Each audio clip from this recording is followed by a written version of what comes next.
Hey everyone, and welcome to our deep dives today. Always glad to be here. We're going to be looking into the life and legacy of Edwin Clark, Yeah. a very prominent Nigerian figure, Hmm. sadly passed away recently at the age of 97. Oh, wow. We've got two great sources from the Nigerian press, Okay. articles from Daily Trust and Premium Times. Interesting. And they take slightly different angles on his story. It seems like with Edwin Clark, what strikes me at least is how much of Nigeria's history he lived through, Right. especially in the Niger Delta region. Yeah. He really actively shaped that whole area. You're right. His life really does span some pivotal moments. Yeah. Both articles start with his roots in Ijaw Delta State. Ah. He was born in the Ijaw region. Right. And you can already see how that background plays such a huge role in his life's work. Absolutely. And what's interesting is that he didn't jump straight into politics. Right. He trained at the Government Teacher Training College, which we know today is Delta University. Yeah.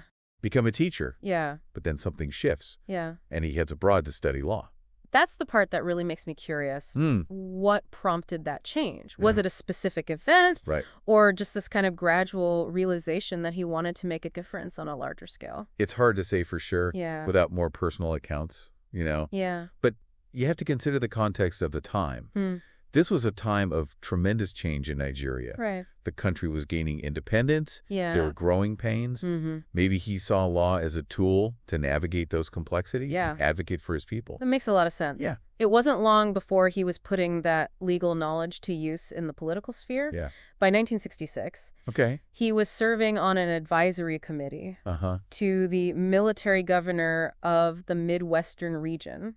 Wow. Talk about jumping into the deep end. Right. Especially during such a turbulent period in Nigeria's history.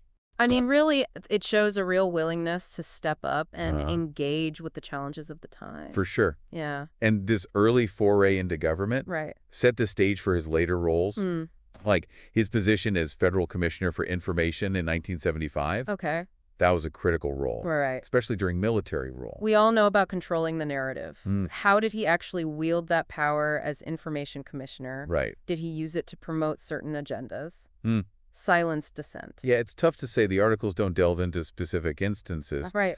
But it's important to remember Yeah. that information dissemination was tightly controlled back then.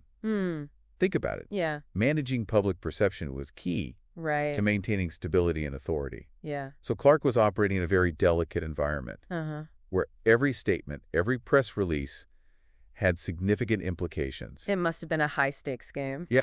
Of strategy and communication, sure. especially in those politically charged times. Exactly. Even though we don't have all the details, we Right. can still piece together a picture Yeah. of the kind of political operator he was. Right. And it's clear that these early experiences shaped his trajectory, Yeah. leading him to become such a prominent leader of the Ijaw people. Precisely. He wasn't just content with holding positions. Right. He actively championed the interests of his people Yeah. and the Niger Delta region. Yeah. And this advocacy really takes center stage with his leadership of the Pan Niger Delta Forum, or PANDEF. All right, let's unpack PANDEF because I have a feeling this is where things get even more complex. You're absolutely right. Yeah. The Niger Delta is a region rich in oil, Right. but plagued by poverty, environmental damage, and tension Yeah. between local communities and the government. Not to mention internal conflicts Yeah. among different ethnic groups. Right. PANDEF emerged as a powerful voice, Right. advocating for peace, security, Yeah. and a fairer share of the region's oil wealth. So this wasn't just about getting a seat at the table. Right. It was about fundamentally changing the power dynamics, Yeah, demanding a more equitable future for the Niger Delta. that's a great way to put it. To Yeah. really understand PANDEF's significance, Uh-huh. we need to delve a bit deeper into this concept of resource control, Right. which was central to their platform. Okay. Essentially, they argued that the people of the Niger Delta Right. should have greater ownership and control over the resources extracted from their land. That makes perfect sense. It's about self-determination Yeah. and ensuring that the wealth generated benefits the communities directly impacted by oil exploitation, rather than lining the pockets of multinational corporations and corrupt officials. Exactly. Yeah. And this push for resource control was met with resistance from both the Nigerian government Yeah. and international oil companies. Right. It became a point of intense debate and at times even conflict. So Edwin Clark wasn't afraid to ruffle some feathers in his fight for justice. Right. And speaking of challenging the status quo, Okay. let's talk about his later years. Both articles highlight his continued advocacy work, Right. often clashing with federal authorities on issues related to the Niger Delta. It sounds like he never backed down from a fight, He didn't. even as he got older. That's right. He remained a vocal and sometimes controversial figure. Mhm. But his commitment to the people of the Niger Delta never wavered. Right. He understood the complexities of the region, the interconnectedness of environmental issues, Yeah. economic disparities, Right. the need for political representation. So this wasn't just about shouting from the sidelines. No. He was a master strategist, a negotiator, Mhm. understood how to apply pressure-build alliances and navigate Right. the intricate web of Nigerian politics. Exactly. That brings us to his passing. At the remarkable age of 97. 97, that's something. Both sources touch on his legacy, but I'm wondering, how will he be remembered? Yeah. What were his most impactful contributions? Right. What challenges remain in the Niger Delta that he was so passionate about? Those are great questions, Yeah. and ones we'll definitely delve into further. Yeah. But before we do, I think it's important to acknowledge the unique challenges Right. and opportunities Yeah. facing the Niger Delta today, Yeah. especially in the wake of his passing. You're right. His death marks the end of an era. It does. But it also presents a crucial turning point for the region. The issues he fought for are far from resolved. That's true. So how do we connect his legacy Right. to the present and future of the Niger Delta? Mm. What lessons can we learn Yeah. from his life and work Right. that can guide us in addressing these ongoing challenges? Those are the questions we'll be exploring. Right. As we continue our deep dive All right. into the life and legacy of Edwin Clark. Sounds good. Stay with us. All right, we've been talking about the complexities of the Niger Delta. Right.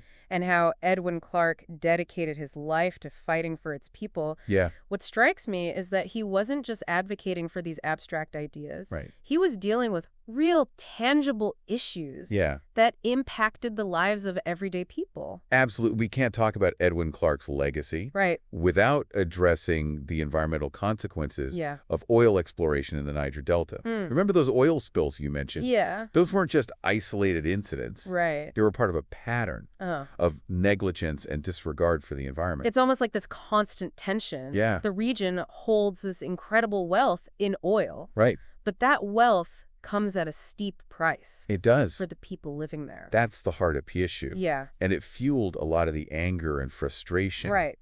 that Edwin Clark channeled into his advocacy. Uh-huh. He understood that the people of the Niger Delta weren't just victims of circumstance. Right. They were being actively exploited Yeah. and marginalized. So how did he bridge that gap Mm. between raising awareness about these issues Yeah. and actually pushing for change? Right. I mean, it's one thing to speak out, Yeah. but it's another to actually shift the power dynamics. Well, that's where his leadership within PANDEF becomes so crucial. Okay. They weren't just about protests and demonstrations. Right. They were about organizing, strategizing, and building alliances. Uh-huh. They understood that to achieve real change, Yeah. they needed to operate on multiple levels. So give me some specific. Okay. What kind of strategies did PANDEF employ to advance their goals? They were masters of using the media to their advantage. Okay. They knew how to get their message out there, expose corruption, Uh-huh.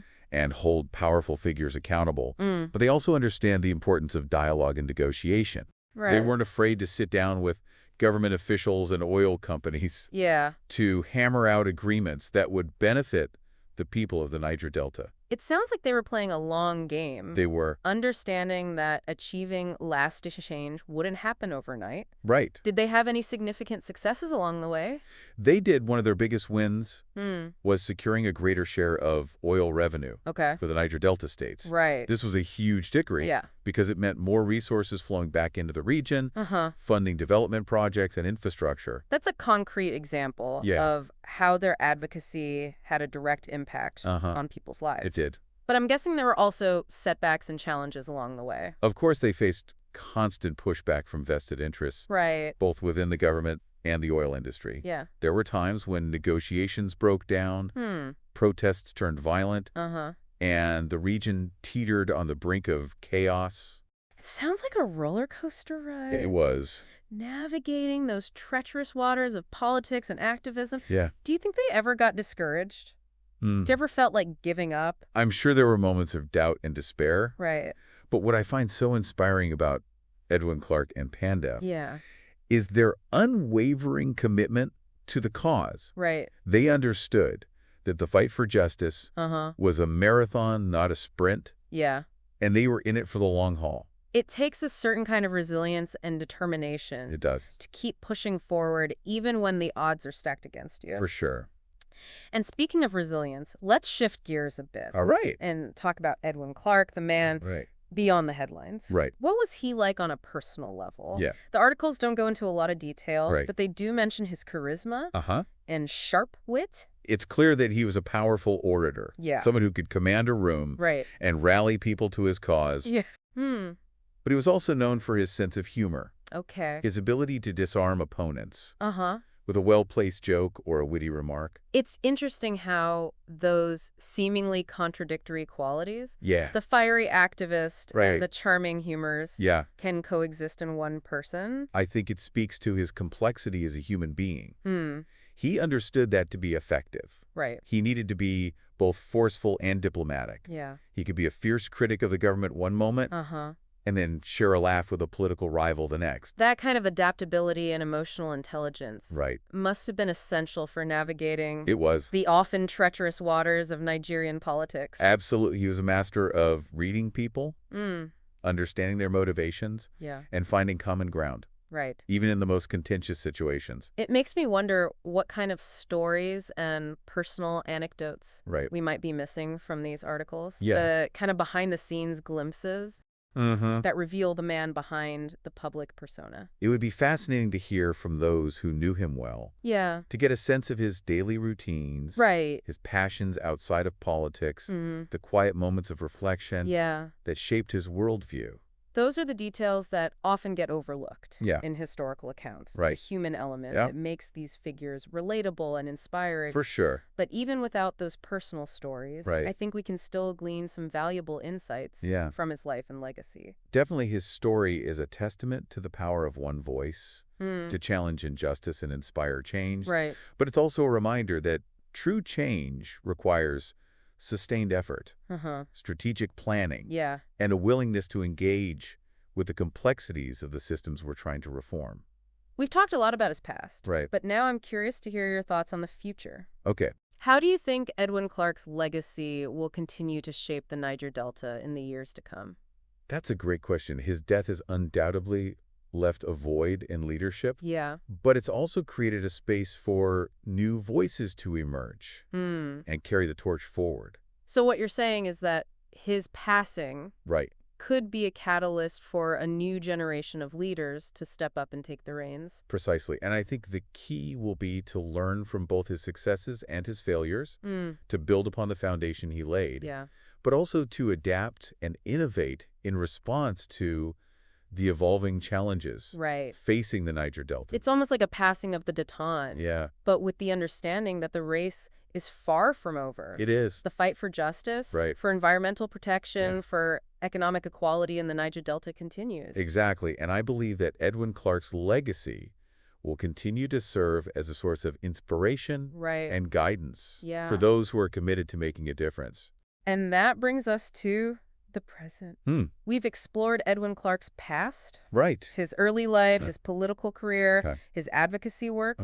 But now let's connect his legacy to the realities of the Niger Delta today. We've covered a lot of ground in our deep dive into Edwin Clark's life and legacy. We have. But I'm eager to shift our focus now to the Niger Delta today. Okay. What are some of the most pressing issues facing the region in the wake of his passing? Well, sadly, many of the challenges Edwin Clark fought so hard to address are so present. Yeah. Oil spills and gas flaring continue to plague the environment. It's disheartening to hear that those issues persist. Yeah. Despite decades of activism and advocacy, what's being done to tackle these environmental problems? There's been some progress with increased pressure on oil companies to adopt more sustainable practices and invest in cleanup efforts. But it's a slow process. Yeah. And many feel that the government and corporations aren't doing enough to mitigate the damage. So the fight for environmental justice in the Niger Delta is far from over. It's not. What about the issue of resource control that was so central to Edwin Clark's platform? Has there been any movement on that front? It's still a contentious issue. While there have been some concessions, like the increased oil revenue allocation we discussed earlier, Many in the Niger Delta feel they still lack sufficient control over their resources and destiny. Yeah. They argue that true resource control means having the power to decide how their oil wealth is used to ensure it benefits their communities directly. It sounds like there's a real disconnect between what the people of the Niger Delta are demanding and what the government is willing to concede. That's a fair assessment. Yeah. There's a deep-seated mistrust of authorities fueled by years of broken promises and perceived exploitation. This mistrust creates a significant obstacle to finding lasting solutions. So where does the region go from here? With Edwin Clark gone, who will champion these causes and push for real change? That's the million-dollar question. Yeah. His passing has left a void in leadership. But it's also created an opportunity for a new generation of activists, community leaders, and politicians to step up. They have the chance to build on his legacy, learn from his successes, and perhaps even find new and innovative ways to address these complex challenges. It sounds like there's a real sense of hope. There is. And possibility mixed with the grief and uncertainty. Absolutely. The Niger Delta is a region of incredible resilience and resourcefulness. And while the road ahead won't be easy, there's a strong spirit of determination to create a better future. It makes you wonder what Edwin Clark would say if he could see the Niger Delta today. Would he be encouraged by the progress made? Or disheartened by the challenges that remain? I think he'd likely have mixed emotions. He'd undoubtedly celebrate the victories won and acknowledge the sacrifices made. But I suspect he'd also urge the people to never let up the pressure. To keep fighting for their rights and to never settle for anything less than true justice and equality. That's a powerful message. It is. It reminds us that change doesn't happen overnight.